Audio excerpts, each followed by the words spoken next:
course, man. We done made it. So we have Sherwin Anderson, the founder of Anatomy of Sports.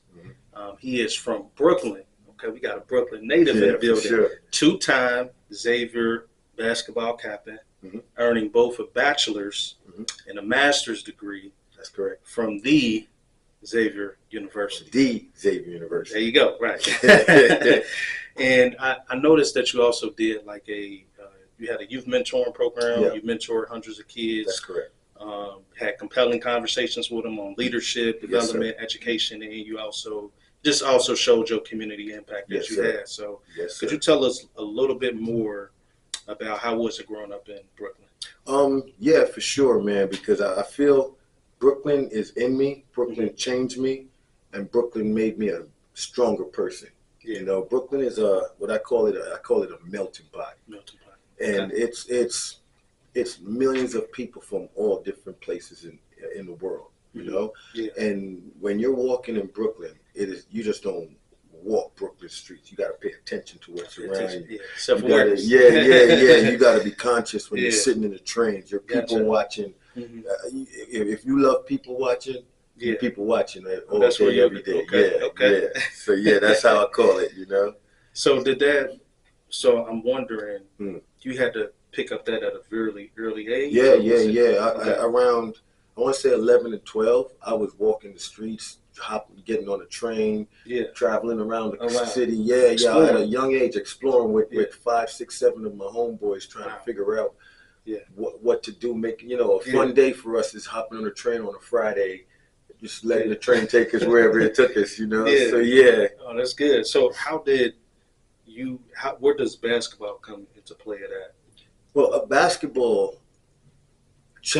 I would say basketball changed my life because it brought me to a positive place. It gave me a purpose. It gave me a great purpose because, again, a kid in Brooklyn, and you got to think, if I'm hopping a train on a Friday, we're getting into some kind of trouble. Yeah. But then when I found basketball, the funny thing is that I hopped a train one Friday, saw a flyer on a train for the New York Gauchos, which is an AAU team. We just decided to go up there on a Friday just randomly, and that team, I ended up making that team. That team ended up taking me around the world. Yeah. That team paid for my tuition to go to Bishop Loughlin. Oh, wow. So basketball changed my life, man. And it's just like what I tell kids, just one moment in time that could change your life. You know, one decision showing up, you know? No, that's really good. That's really good. So what made you, from the AAU team, and we talking about your journey, how did you end up coming to Cincinnati, Ohio? Yeah, so now with playing on that AAU team, I was playing with some of the best basketball players in the country. Stephon Marbury, Felipe Lopez, you know? Okay. And, playing with guys like that, we traveled the world, and I ended up becoming one of the top point guards in the country. Wow. Through playing with the Gauchos, and then I got a scholarship to play. Well, Gauchos ended up paying for my tuition to go to a Catholic school, Bishop Loughlin, one of the best high schools in the city, in Brooklyn. That's by getting that scholarship. That scholarship helped me get to Xavier, a scholarship to Xavier, because I became one of the top point. I played freshman ball at Loughlin. It has never been done before. So I was one of the. I was put on a high plateau early in my life.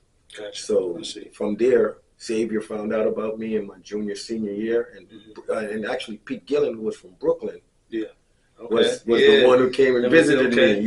So it kind of, my timing, I tell you this, timing in life is very important. Definitely. Me personally, my timing in life in basketball is the only reason why I'm here.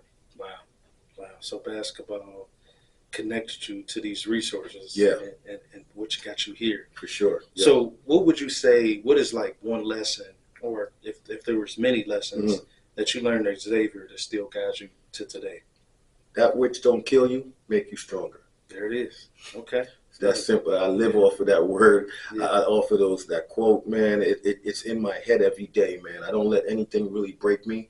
I think for me, in saying that, for every positive, there's always a negative. And for every negative, there's a positive. So if something good happened to me, I'm easy with it. You know, I'm not trying to take it too far because I know something negative could come behind it. You know, and if something negative does happen, I just say, you know what? There's a positive out of this. I don't look at a negative as a negative. I know that there's something I could learn, grow, or become from it.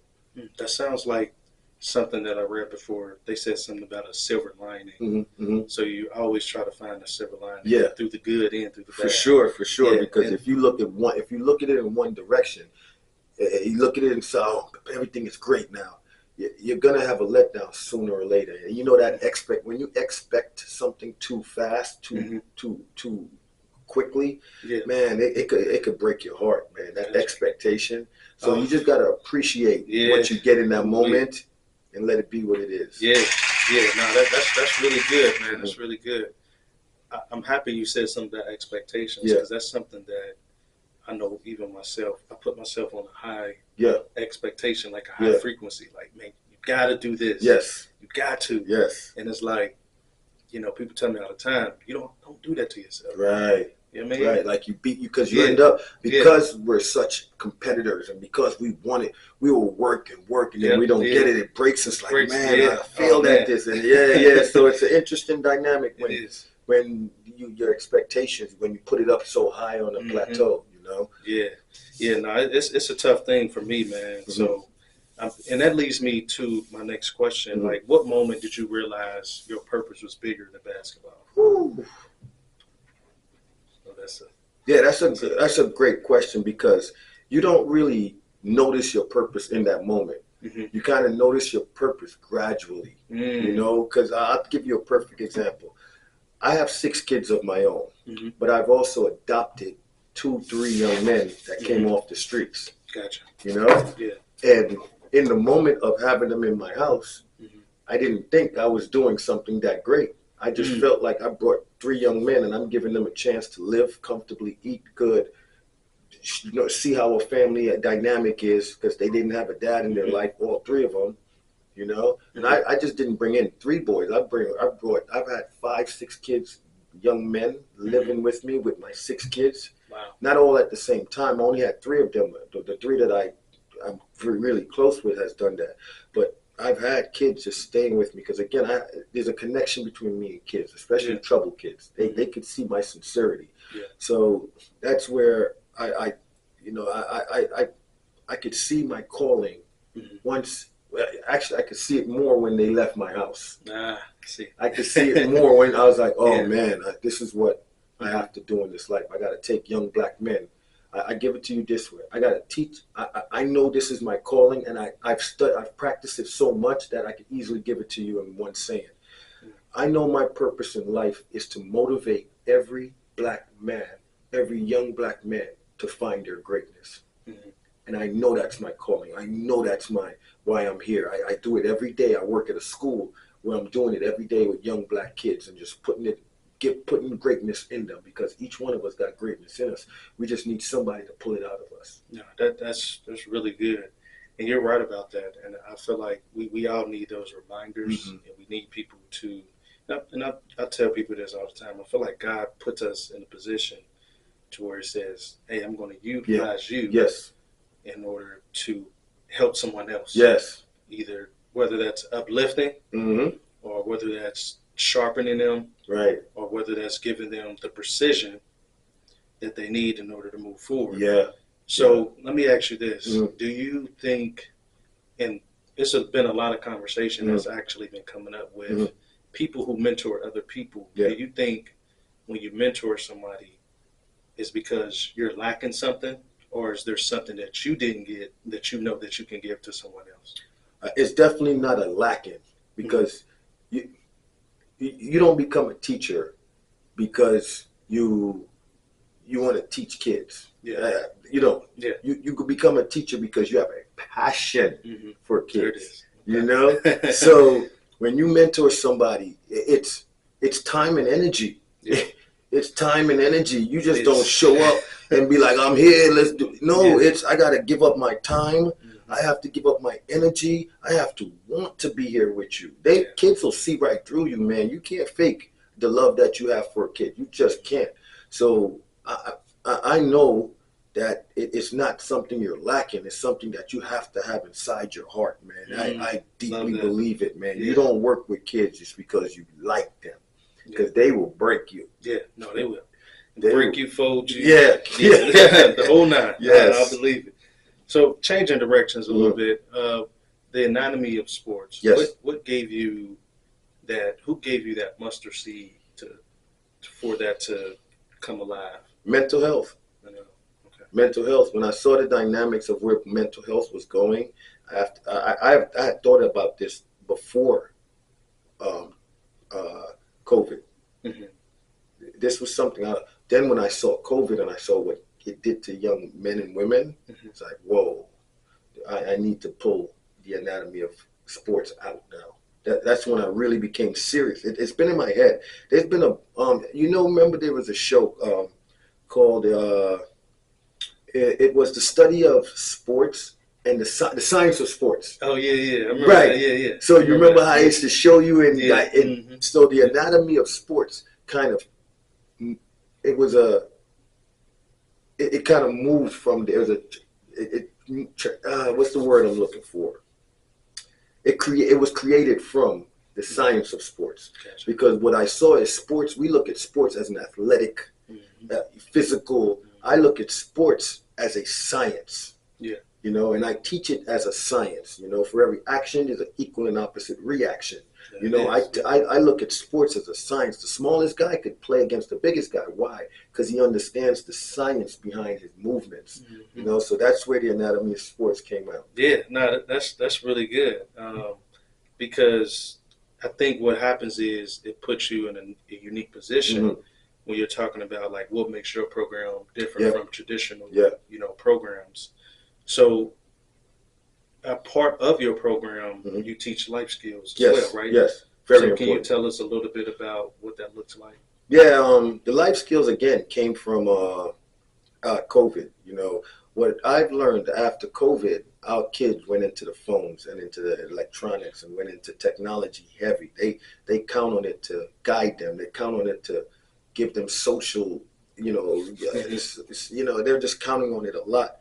So what I did was, I said, all right, let me help kids with mental health. Let me get them, because again, so I have a kid who was going through mental health. And what I saw was that it is hard to get help in the mental health world. If you had a therapist, it's 2-3 weeks before you could talk to her. It's 2-3 weeks before you could have a conversation with her. So I said, you know what, I want to be a life coach. I want to give kids the time and listen to them. I've taken kids and walked with them for hours just listening, being a good listener. And it's a practice. I had to practice listening. It's not something that I showed up and did. I had to practice it like every day with my own kids. Yeah. And it made me a better man just from listening. Wow. That's powerful. So what made you join Community Shares? I know it's a network. I know we have a network of over 55 social justice members who want to connect, curate, collaborate, and join forces together. So what made Sherwin Anderson, the Sherwin Anderson? Yeah. I could be honest. I didn't feel like I was a good businessman. And it's not just me. I'm not saying that in a negative way. Yeah. It's because I have so much going on. If you think I'm life coaching kids and I'm meeting with them here and I got 6 other kids I'm taking care of at house and I got a business and I work at a school, I really don't have time to really put thought into a business as much as I need to. And I needed a help. I needed a partner that can guide me. Guidance could be one of the most important things you can get from someone who's mentoring you, someone who's trying to help you grow in everything you do. Guidance. And for me, as soon as you explained to me, and a part of it was Devoe Sherman. Devoe Sherman, I feel, is one of the smartest people I know. Devoe Sherman is one of those people I know can take me to a level, because I've seen him. I've talked to him. I know his dynamic. I know his passion. If I explain my passion for help, I know this guy has a passion for guiding people in business and in finance. So, we've known each other for, I want to say 10 years now. Yeah. It's been a long time. A long time. And I've never really, I've talked to you, I've listened to you, we've met, and I never really wanted to jump into it that quickly. But man, every time is right. Yeah, the time was right. Yeah. So yeah. No, that's good. So what's next for Anatomy of Sports? To bring it out to the community. Okay. It's now time, It's time to bring it out. I partnered with the right people to give me the right guidance. Mm-hmm. I have a great team around me. You do? Yeah, as an athlete, you need good people around you to be a great team. I have a great team around me to be a great program. So what legacy do you hope to leave when it's all said and done?